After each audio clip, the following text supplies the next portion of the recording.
અત્યારે હાલમાં આવી મોટી ખબર, મોડી રાત્રે બુલેટ પર આણંદથી વડોદરા આવતા બે રેસિડેન્ટ ડૉક્ટરને અકસ્માત નડતા એકનું મોત થયું છે, જ્યારે ડૉક્ટર યુવતીને ગંભીર ઇજા થતાં સયાજી હોસ્પિટલમાં સારવાર માટે લઈ રહી છે. યુવાન ડૉક્ટરનું મોત થતાં કોલેજમાં શોક છવાઈ ગયો છે. બનાવ અંગે વાસદ પોલીસે કાયદેસરની કાર્યવાહી હાથ ધરી છે.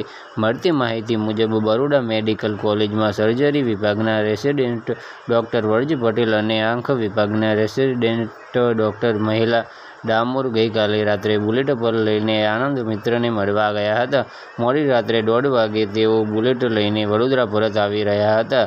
વાસદ મહીસાગર નદીના બ્રિજ પર બુલેટ સ્લીપ થઈ જતા બંને રોડ પર પટકાયા હતા. બંનેને માથાના તપા પગમાં ગંભીર ઇજા થઈ હતી. તેઓને સારવાર માટે એમ્બ્યુલન્સમાં સયાજી હોસ્પિટલમાં લાવવામાં આવ્યા હતા, પરંતુ વર્જ પટેલનું મોત થયું હતું, જ્યારે મહિલા હોસ્પિટલમાં સારવાર હેઠળ છે. તેની તબિયત સ્થિર છે.